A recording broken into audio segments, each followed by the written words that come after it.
Gaming addiction. Is it ruining a generation? In the flickering glow of an arcade screen, a new obsession was born. We've heard it all before. Pac-Man fever, Atari mania, timeouts taken from math tests to hammer quarters into a Donkey Kong cabinet. Yet even as the reel of history flips from arcades to smartphones, the scene repeats. Every new gaming breakthrough sparks moral panic. In the early 1980s, Time magazine blared, "Video games are blitzing the world," as parents fretted that kids glued to Space Invaders would become mindless, ill-tempered adolescents. Now, more than 40 years later, we're asking again, has gaming become a monster we can't control? Against a neon backdrop of headset silhouettes and midnight LED pulses, this expose dives deep. We'll travel from arcade pioneers to modern live service universes, revealing how game design evolved into a grinding engine of compulsion. We'll meet real families on the brink, a Michigan teen who skipped an entire month of school just to game, an 11-year-old who racked up hundreds of dollars on Candy Crush-style loot boxes in a week, and hear experts warn that today's games are deliberately engineered like digital slot machines. Along the way, we'll uncover the psychology behind every victory screen and loot crate, the dopamine highs, variable rewards, and flow states that turn play into a private obsession. We'll critique the gaming industry's business model, from free-to-play tactics to aggressive marketing, and examine how they exploit our brains and wallets. Then, as the drama crescendos, we'll globalize the story. From South Korea's midnight gaming curfew to China's real-world boot camps for internet addicts. From Belgium's loot box ban to WHO's formal recognition of gaming disorder in its ICD-11. Finally, we'll turn to the cliffhanger. The real human cost, sleeplessness, depression, fractured families, and what can be done to break this cycle. The arcade legacy. In the spring of 1982, the world was watching Pac-Man fever climb the top 40, and teenagers lined up at neon-lit arcades. Atari, Space Invaders, Pac-Man. These early games weren't just toys. They were a cultural phenomenon. Time magazine's iconic cover even proclaimed that video games were blitzing the world. Kids begged for quarter after quarter, chasing high scores and stubbornly perfecting each level. To many young players, it felt innocent, a quest for mastery. To worried adults, it looked like something more sinister, a drug. Addictive as a drug, they warned. Doctors and educators fretted that arcades would rot children's brains, predicting they'd collapse under Space Invaders' wrist or come home desensitized and angry. Of course, many games of that era were simple by today's standards. But even then, patterns emerged. Endless lives, target scores, and just enough randomness to keep quarters pumping. Game. Cabinet makers had unknowingly stumbled into what psychologist B.F. Skinner later formalized as the Skinner box principle.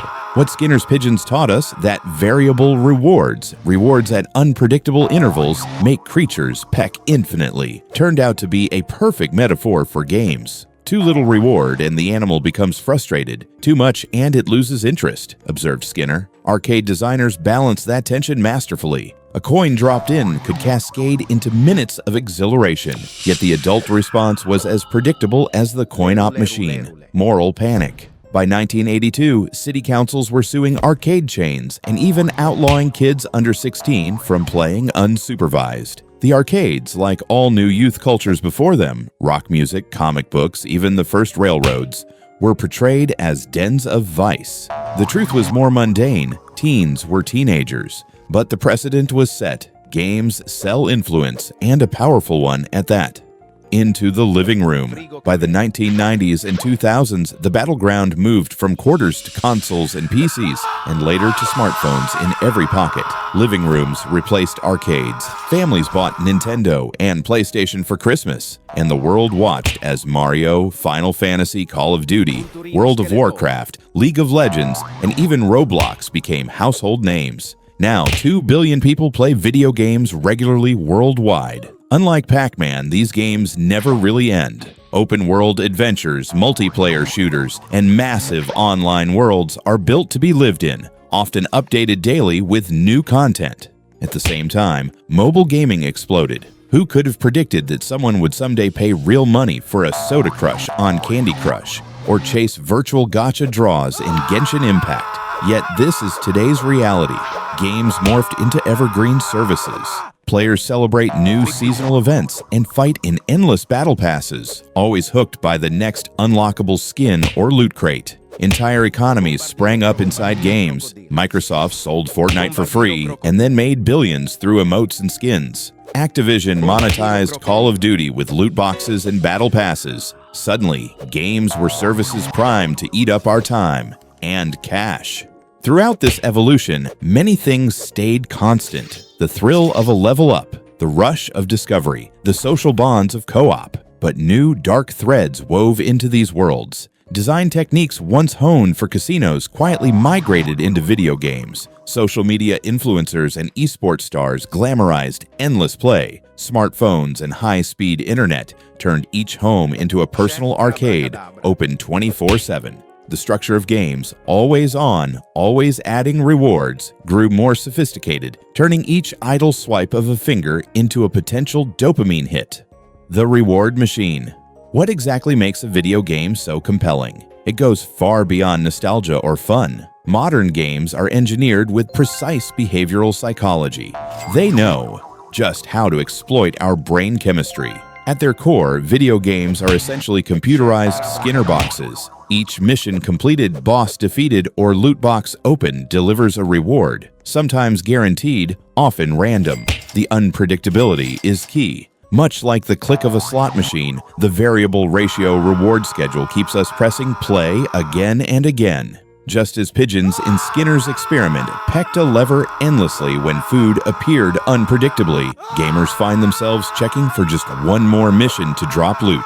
This isn't metaphor, it's biology. Each unexpected win triggers a surge of dopamine in our brains, the same neurotransmitter linked to addiction. Neuroscientists have observed that anticipating rewards in a game lights up the brain's pleasure centers almost identically to winning money at a casino. Every pop-up reward screen, each congratulations banner taps into that loop. You play to get the feel-good hit, and suddenly hours can vanish as your brain chases the next hit. As one MIT neuroscientist put it, games are experts at keeping players in a state of flow, where time melts away and focus narrows to the screen. And there are layers upon layers of reinforcement. Multiplayer games and social features add a second hook. Social reward loops, trophies and public leaderboards give status. Guilds and online friends give belonging. Achieving something in a game can feel like real achievement. Our species is wired to seek both novelty and community. Games offer both novel challenges and instant multiplayer friends. Every ping or friend request can serve as a little jolt of joy, urging us to keep playing. Academics call this the attention economy, where game designers are the merchants of our focus, selling us dopamine by the second. It's no surprise then that critics warn these designs can cross the line into compulsion. Studies find that games activate neural circuits just like drugs do. Imaging of addicted gamers shows the same dopamine surges and craving-related brain patterns seen in cocaine or gambling addicts. A sober-sounding 2025 science review concluded that video game playing is associated with dopamine release, similar in magnitude to that of drug abuse and gambling. Another expert analysis states plainly, online games often feature built-in compulsion loops that create pleasure-reward cycles, so intense that the experience can become truly addictive. Finally, the monetized reward. Loot boxes, gacha pulls, battle passes. These take the gambling principle straight into our living rooms. When players pay money for a chance at a rare skin or powerful item, the neural hit on success is enormous, and the cost of failure is lost currency.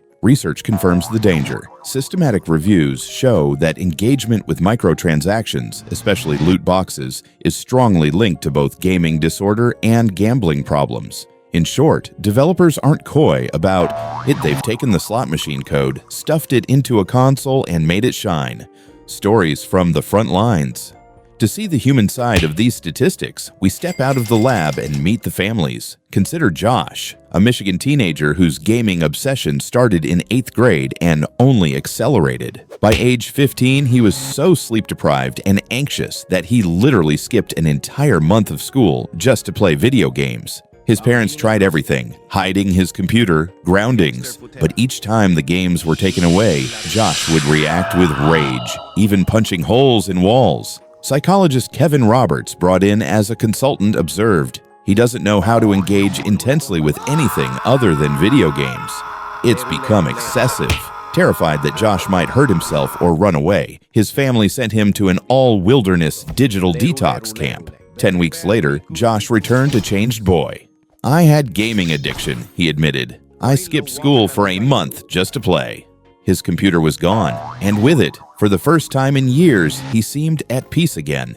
Or take Cam, an adult who fell so deep into gaming that by age 21 he had dropped out of high school twice. Cam recounts how, at his worst, he lived in his parents' basement playing up to 16 hours a day. He lied about jobs just so he could disappear into games all night. "When I was gaming, I didn't have to think about how bad my life had gotten and how depressed I was," he says. The games were an escape hatch, until he realized one night that he'd written a suicide note, a chilling sign that life had spiraled beyond games' control. Thankfully, with therapy, Cam clawed back out of his addiction. Now he runs a support community to help others do the same. These voices speak for countless quiet sufferers. Josh's withdrawal and Cam's depression reveal the same pattern, a downward spiral. Often, it's not the games alone at fault, but the life situations around them. In Josh's case, anxiety and perhaps undiagnosed ADHD made ordinary school torturous. In Cam's, bullying and isolation pushed him toward a digital refuge.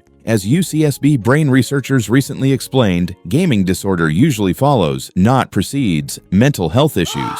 Kids who were already having depressive symptoms and social issues were more likely to get stuck in a cycle of problematic gaming, they found. In other words, games were the bandage over wounds. Helpful at first, but in excess, a harmful crutch. The business of manipulation. Behind every addictive game is a powerful industry perfecting its craft. The video game market is now a $200+ billion juggernaut with tens of billions in user spending each year, and profit motives have driven some controversial design choices. Developers and publishers openly harness gambling psychology for revenue. A study of modern games describes how creators use techniques drawn from gambling to encourage players to buy in-game items. Children's card collecting games and premium skins are wrapped in mystery and chance. The Loughborough University research team painted the picture vividly. An 11-year-old boy, called Billy, had spent the equivalent of several weeks' allowance on loot boxes in just 1 week. Billy's own words were chilling. "The game just got better and better as I spent more money, and I got addicted to it. I was sad and crying a lot." Parents were outraged to discover their linked bank account drained. One mother took money from her child's piggy bank just to reimburse the family's budget. This was no accident. The report's authors conclude bluntly, games use gambling techniques to make players game for longer and spend more money. By blurring the line between gaming and gambling, they create a dangerous feedback loop. It's not just the digital shops either. Look at many today's top games and you'll see an attention economy at work. Notifications pop up the moment the game would reset or drop a free reward. Daily quests and limited time events pressure you to log in, lest a bonus vanish forever. The business is built on habit forming to the point where spending hours checking your phone is encouraged. The result? Millions of players sometimes shift priorities completely around these games. A Pennsylvania report points out how this relentless pull is fueled by data analytics. Just as casinos track gamblers' behavior for the perfect formula, game companies mine hours of user data to know when and how to present just the right hook. This model is immensely profitable. After all, once a game is built to keep you playing and spending, it becomes a cash cow. No wonder industry trade groups and executives have historically fought efforts to curb features like loot boxes. But as more stories of ruin emerge, the marketing sheen is starting to crack. Consumers and lawmakers are asking hard questions. If a game is designed to be addictive, should it be held to account? Should teens really be buying digital random prize machines? The business of gaming is now under critical scrutiny, one that is only just beginning. The vulnerable player. Some people are more vulnerable to this carefully laid trap. Children and teens stand at the highest risk. Their brains are still developing reward circuits, and they often lack the judgment or self-control to moderate play. As one UK pediatric guide notes, young gamers addicted to gaming are more prone to experiencing anxiety, depression, and sleep problems. When a tween's entire social circle is in a game, the fear of missing out can trap them in endless sessions. Schools report declines in attention, homework skipped, and social withdrawal as gaming drags more youth inward. Neurodivergent individuals are also at higher risk. For example, teens on the autism spectrum or with ADHD may find the structured, predictable world of games particularly soothing, but this can escalate into obsession. Conversely, any child facing social anxiety or bullying might retreat into a virtual world where they have status and control. In fact, research from UC Santa Barbara confirms what therapists have long suspected. Teenagers who already have depressive symptoms or social issues are significantly more likely to spiral into problematic gaming. For these kids, gaming had become an unhealthy coping mechanism, the scientists explained. This is crucial. For many, the games are not truly the cause of their problems, but a symptom of deeper issues, sadness, loneliness, or sensory overload that need addressing. Globally, patterns emerge. Meta-analyses find that on average, only about 3% of gamers worldwide meet clinical criteria for gaming disorder. Yet that small percentage translates to tens of millions of people. It also disproportionately affects males, roughly 2.5 men for every 1 woman in that group, and tends to peak in the teen and young adult years. Imagine a high school of 1,000 students. A dozen or more might be facing a serious addiction that few realize even exists. And because gaming is so ingrained in youth culture today, it can be hard for parents or teachers to recognize the red flags until the problems have ballooned. Global countermeasures. This is not just a Western concern. Around the world, societies are grappling with gaming's impact. In 2018, the World Health Organization officially added gaming disorder to its international classification of diseases, a milestone for advocates, but a lightning rod for controversy. World Health Organization stressed that only a small minority of gamers are affected, indeed about 1–3%. But their inclusion signals that governments take the problem seriously now. Some nations have gone further than guidelines. In 2011, South Korea enacted the shutdown law, barring anyone under 16 from playing online games between midnight and 6 a.m. Parents could even opt their children out or in. Enforcement was tough, but the law was a statement of national concern. China has been even more aggressive. In 2008, it opened the first official clinics for what it called internet addiction, complete with militarized boot camp programs. There are reports from the late 2000s of teens forced into camps where they underwent counseling, hard labor, and, in extreme cases, forms of pain, including shock therapy, as treatment. Tragically, one boy is reported to have died in a rehabilitation center after being beaten for losing at video games. In recent years, China has shifted to more high-tech solutions. It imposed a curfew and playtime limits on minors, eventually capping young people to 3 hours of play per week. Japan has suggested similar restrictions, and in 2024, the European Union even considered measures to regulate in-game gambling features like loot boxes under consumer protection laws. On the flip side, some governments favor education and self-help. In the UK, the National Health Service opened treatment centers for gaming disorder in 2019, and schools are piloting programs to teach kids healthy tech habits. In the US, no federal law exists, but some states have toyed with advertising age limits or requiring disclosures on games. Meanwhile, tech companies respond too.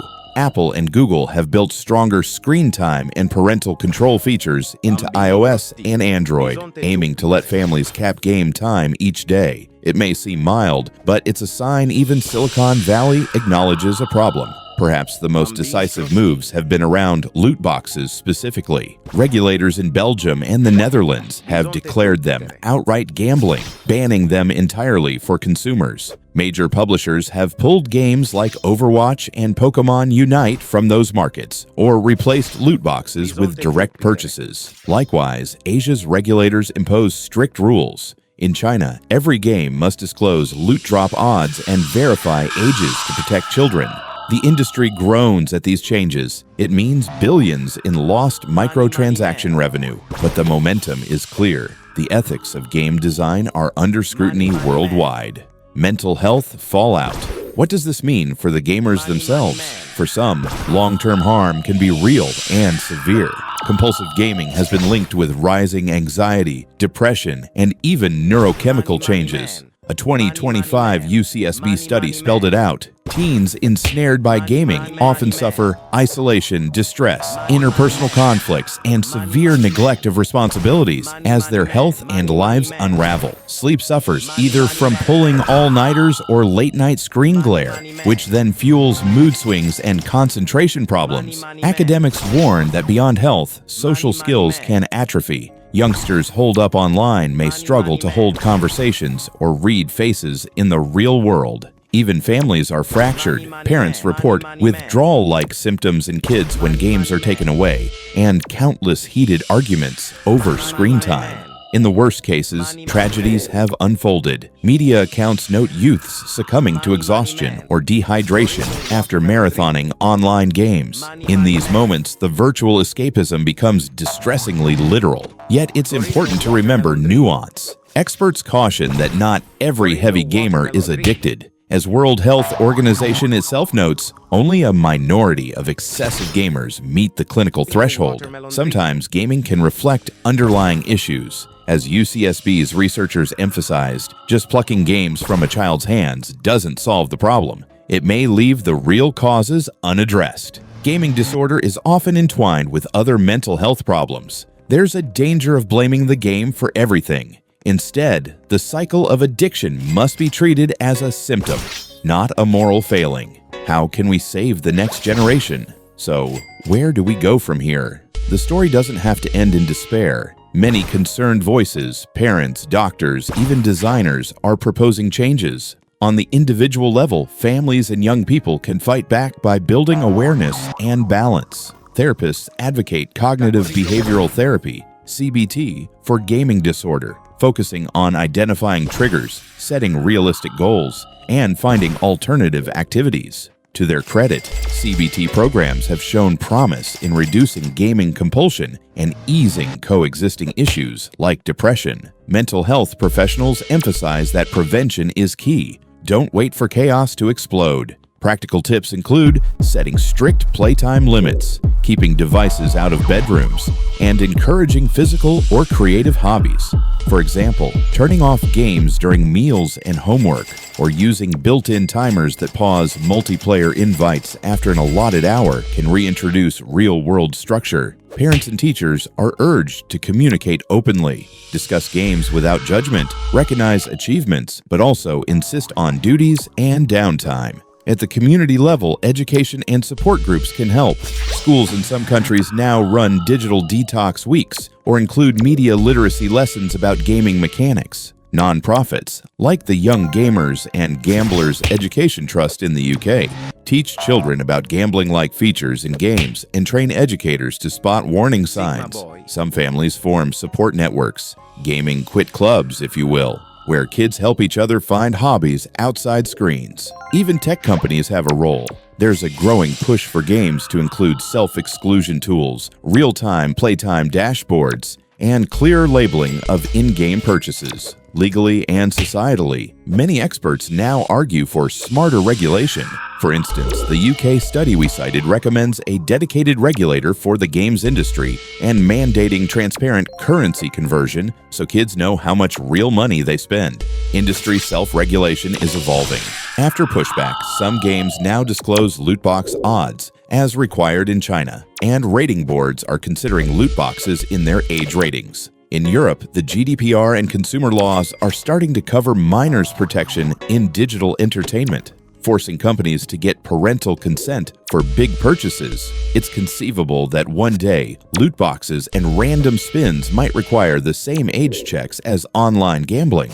Bold voices even suggest that games should advertise explicit addiction risk warnings on their packaging or app store pages. Regardless of exact policies, one principle is clear: a generation's well-being shouldn't be sacrificed for profit. While no solution is perfect, the combination of better design practices, for instance, removing predatory loops, parental and self-awareness, and thoughtful regulation, can pull us back from the edge. Already, We see flickers of hope, players quitting anonymously online, communities rallying for change, even game developers experimenting with ethics, first models, no pay-to-win, cosmetic-only monetization, and so on. The choice ahead. Gaming will never be bad. It's one of humanity's most creative playgrounds. The music, art, and stories in games can uplift lives. The challenge is the balance. The question, is gaming addiction ruining a generation, holds a mirror. It can, but only if we let it. By understanding the forces at work, from Skinner's pigeons to 5G smartphones, we arm ourselves to fight back. A teenager can switch off the console, but that knowledge empowers her to make that decision. A parent can intervene, knowing it's about underlying struggle, not blame. Regulators can craft laws knowing exactly what they address. The future of gaming depends on wisdom, not just technology. As the credits roll on this expose, the screen is still glowing. Will the next generation be masters of the game or its slaves? The answer lies with all of us. We can choose to set the rules wisely and bring the fun back into our games before just one more level spells regret instead of joy.